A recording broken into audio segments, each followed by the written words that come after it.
Welcome back to the Papa Meat channel. How you doing? How you doing? Come on in and sit on down. I just got done seeing Boogeyman, or the Boogeyman. I saw Boogeyman. This is inspired by a short story by Stephen King, and it's about basically the Boogeyman. You remember the Boogeyman? He comes out of your closet and he spooks you? That's what this one's about. As a general spoiler warning, I guess the rating for the movie is what? I'm gonna give it 3 out of 10. It's no Pope's Exorcist. There's no fat Pope in it killing demons. I just want to get that out of the way. This movie is about a family stricken by the loss of their mother.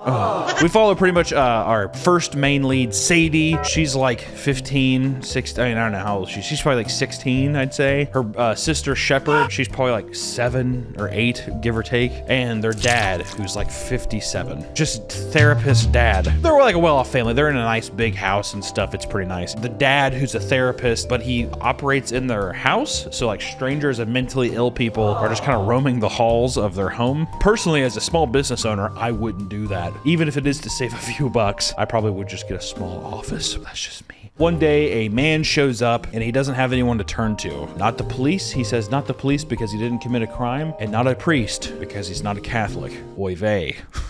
Probably a lot of list of things you could do. So he just stumbles into this house randomly and he's like, I wanted to talk to you. Reluctantly, the dad says, fine, let's do that. We start to find out that this man, his name's Lester. He's the guy from Dark Knight. He's like one of the crazy dudes Heath Ledger has in the parade. And he's also the polka dot dude. So if you're a DC head, you might dig him. But he sat there and Lester confesses. He says, you know what? People don't believe me. You know, everyone thinks that I killed my kids. I killed them. I strangled them all. I killed them. And you know, our heroic father says, come again? Thank you to BetterHelp for sponsoring this video. BetterHelp is the world's largest therapy service, and by God, it's 100% online. With BetterHelp, you can tap into a network of over 30,000 therapists who can help you with a wide range of issues. Sometimes you can have depressive traits. I know that I certainly go through them, and it's nice to talk about them. Times where I haven't talked with people or haven't been able to go through actual counseling or therapy, it only makes my eating habits worse. It makes my thought process worse. I mean, all in all, you just gotta treat your mind right. Mental health is super fucking important. To get started, you just have to answer a few questions about your needs and preferences in therapy. That's just so they can get you in the right direction with the right therapist much quicker. Then you can talk to your therapist however you feel comfortable, whether it's via text, chat, phone,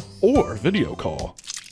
You can message your therapist at any time and schedule live sessions at your own convenience, so it's tailored to your schedule, baby. If your therapist isn't the right fit for any reason, you can switch to a new therapist at no additional charge. With BetterHelp, you get the same professionalism and quality you expect from in-office therapy, but with a therapist who is custom picked for you, more scheduling flexibility, and at a more affordable price. Get 10% off your first month when you go to betterhelp.com/papameat. But I've also listed them in the description and comment section below. Don't be like the therapist in this movie, just shutting off his entire family. Be sure to reach out and actually talk to somebody for help. Thank you so much, BetterHelp, for sponsoring this video, and back to the video. He kind of looks like the emo guy from Horton Hears a Who. Everyone said it looked like Leafy for a long time. He basically talks about how his children died, which one died of SIDS, sudden infant death syndrome, and then the other 2 had their necks broken and their life force sucked out of them. I don't know how you read that their life force was sucked out. I'd love to go up to a doctor and be like, well, they were strangled to death, and of course, off to the side here, you can tell that their life force was completely sucked out of their body. We get a journal, and he gives them a paper. He says, but I didn't do it. Here, my kids. And he tears out from the journal. Shh.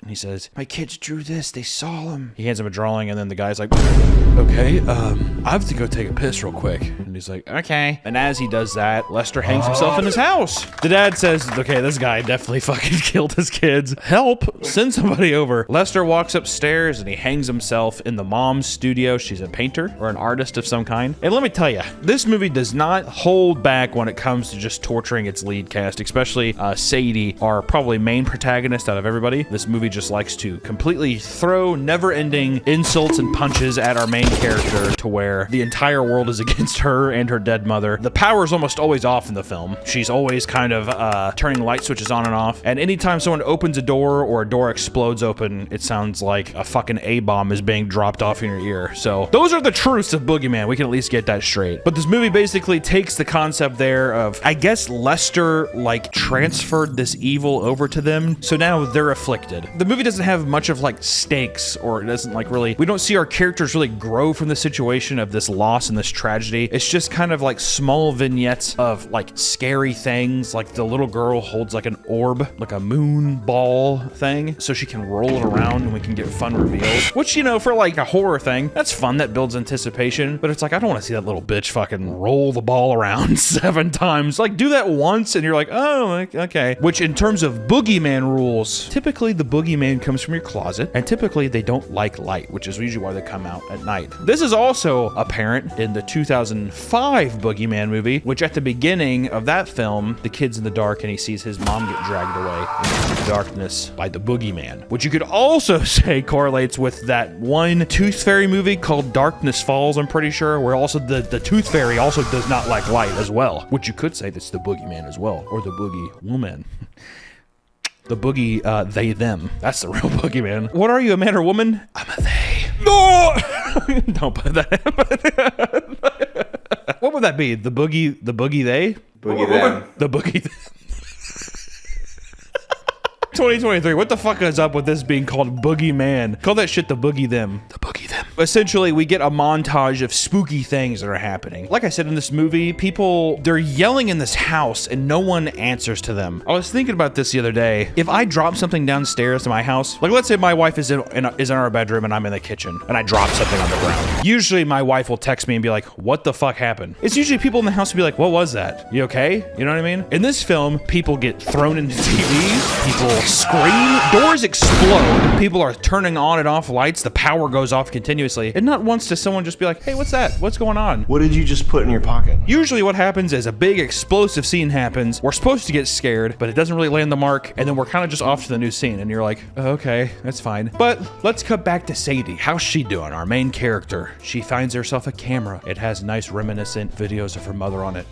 Which also, it's a VHS camera, and she turns it on as if the battery's charged. Dude, that battery would be dead. I mean, I'm nitpicking, but I saw that and I was like, that's not how that works. You can't just find a piece of like technology from 30 years ago and just be like, oh, But she brought the camcorder to school and she's sitting in the bathroom taking a piss and she's watching this camcorder, and then her friend comes in, she's just like, why don't we ever hang out anymore? And she's like, you got new friends. My mom's dead. She's like, okay, well, we did hang out recently at your mom's funeral. Remember how fucking boring that was? And she's like, that doesn't count. And essentially she says, well, you know what? We're all gonna have a girls' night. So Sadie gets dressed up. Her dad basically threatens the shit out of the youngest daughter, being like, if you talk about any fucking monsters in front of her friends or Sadie, I will fucking end you. I swear to God. Which basically he pretty much just says, I'll feed you cheese and you can play PlayStation for the rest of the night, kind of thing. Which when I heard that, I was like, well, it's hard to beat that. That's a pretty good, you drive a hard bargain, Dad.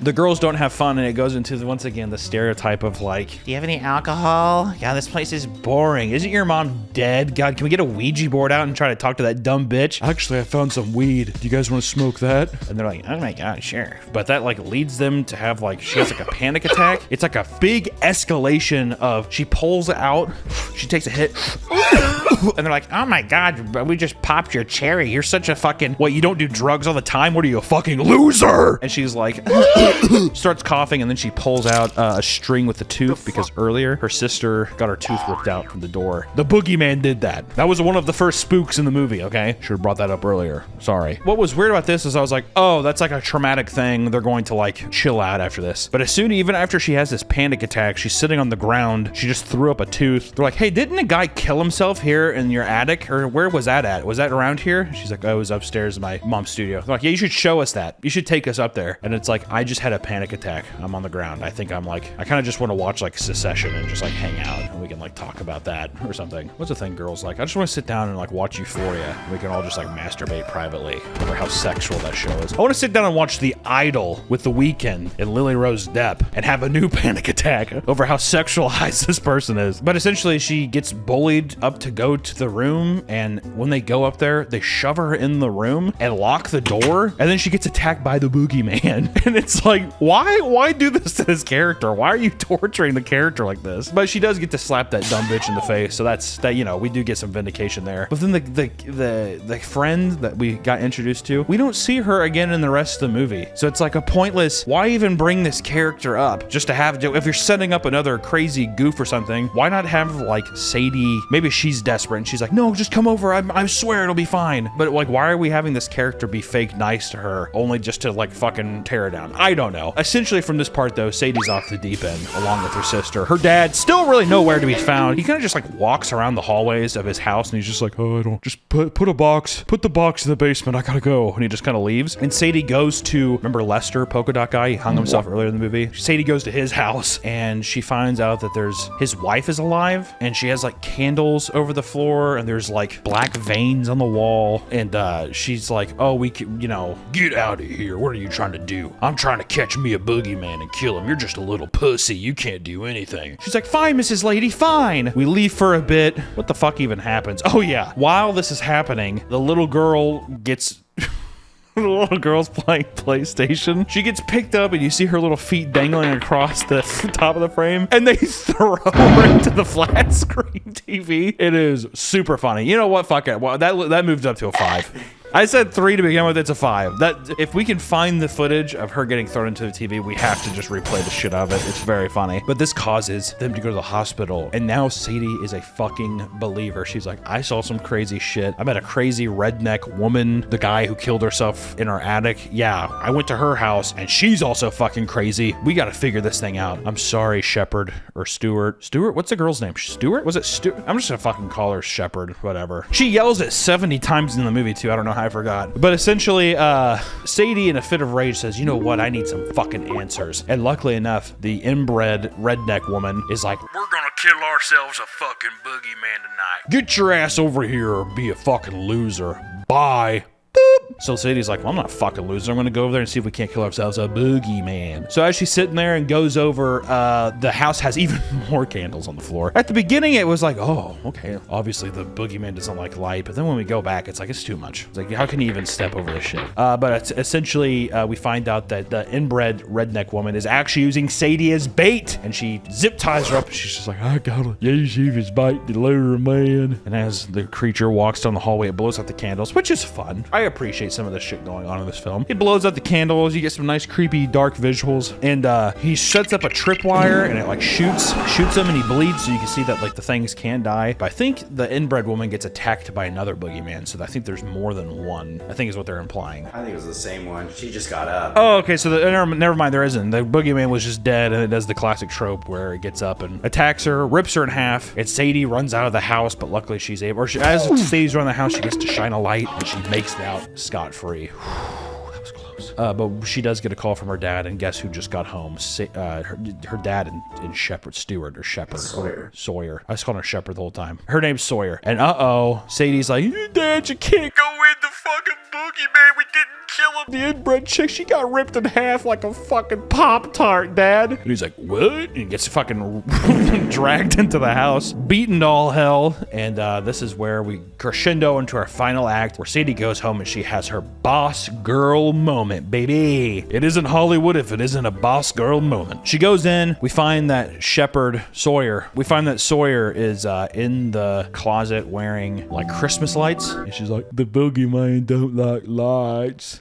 She sounds just like Forrest Gump. The boogeyman don't like lights. And she's like, you know what? We're not losing another parent. Come on, Sawyer. Let's kick butt. It's pretty much verbatim what they said. We're boss bitches. Let's kill this demon. So she walks downstairs with a hockey stick. We just saw the monster fail to die from multiple shotguns as she digs in the closet and finds a hockey stick. And I'm like, that's gonna be effective. Mom was always a Wayne Gretzky fan. With her power and her love, we can kill this beast. I swear. It wraps up very quickly. This is like maybe the last 10 minutes of the film, which we go downstairs, see the dad, he's all fucked up. Sawyer gets attacked. She almost gets her soul sucked out, but with the power of their family, Sawyer, her dad, and the Sadie, they're able to prevail. And she lights the lighter, and uh-oh, Sadie's mom's ghost, I think, helps them. I'm pretty sure it's insinuated that it's Sadie's mom's ghost. So the mom comes in, and as a family, they're able to thwart this threat, and extremely on the nose, it's a thing where the house burns down, and, you know, the mom's stuff burns as well, but it's fire. It's the purification. It's being able to let go of this guilt, move on with yourself, and it's able to, we are burning down the foundation of these woes, of these complications, of the grief you're feeling, and it crescendos to that. And that's the movie. And you have a little bit of sequel bait at the end, but, you know, all in all, the film, it's, I wish it just would have tried to go a little farther to be funny, because they're, like I said, you have the kid being thrown into the fucking wall. That was funny. You have like this really creepy scene with the therapist, the girl therapist, where she's like, I hear you're afraid of the dark. Sawyer's like, yeah, I am. I'm a kid. And she's like, okay, cool. Well, I'm going to shut off all the lights and we're facing that demon today. And she's like, And it's like this humming red light, but like the therapist is like lurking around all creepily in the fucking room. And you're like, well, get a grip, you stupid bitch. Why don't you just like go sit down? Like you're trying, are you afraid of the dark? Okay, I'm going to walk around, pace around creepily, and I'm going to clap my hands and throw bobcat firecrackers at you. All in all, I mean, like the movie itself, it's just another forgettable Hollywood movie. No one's going to remember this film in like a year. If it was called Boogie Them, maybe, just because of that. But I mean, like, none of the performances are particularly bad, but they're not good. But I think it's just because it's clearly like, it's a short story by Stephen King, who's like 97, but also it's probably some older person who is restructuring the story and trying to make it feel hip and young and find out those lingos. I will say too, which my buddies, Raka, their film comes out soon, Talk to Me.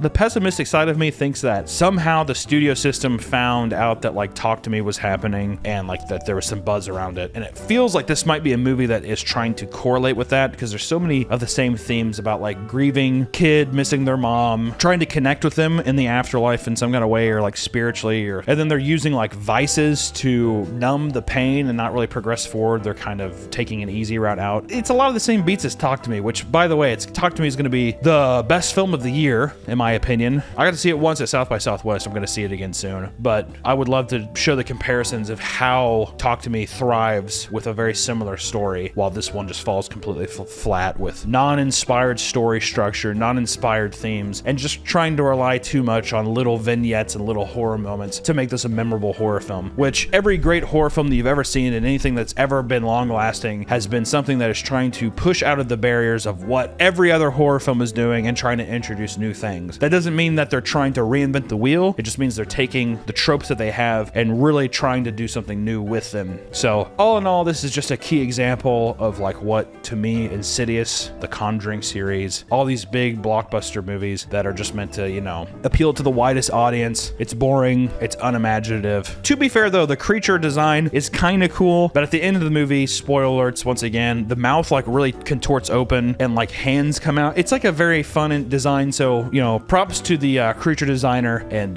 you know, that whole deal, because that was pretty fun. Credit where credit is due. But all in all, I mean, I would say you can skip this one. Just watch the 2005 Boogeyman, or even watch Darkness Falls. Darkness Falls, remember that fucked me up as a kid. I don't know if it holds, it probably doesn't hold up, but that one is the Tooth Fairy is like a crazy old bitch who's like, just wants to attack children. So that's kind of fun. This one, it's like, what the fuck, what are you even doing here? What is this monster? I have no idea what the monster is. It makes all the motives of what it's doing very random, and it doesn't feel like there's any weight or logic behind anything, which makes it also super, super forgettable. Also, I keep thinking of stuff. They're trying to do something where I think that this movie probably didn't have the biggest budget, so they did the smart thing, which is where you make a creature it can only be out in dark, so it's hard to see it. So you're able to hide a lot of the creature shots and stuff like that, which I would say in the grand scheme of things can build tension. It makes the viewer, you know, makes their imagination run and have fun with the design of what they want the creature to be, right, in your head. But when we see the creature, and every time that there's any kind of actions, it's so fucking dark that it's like hard to see any of the actions that are happening on screen. Which also, in this movie, there's a lot of very odd, fast-paced edits where things happen so abruptly. Like there's this one part where Sadie's mad at Sawyer, and she's like, no, seriously, leave me alone. And the door busts open, and the edit is so fast and something gets shoved in her mouth that it looks like a giant demon dick is going in the girl's mouth.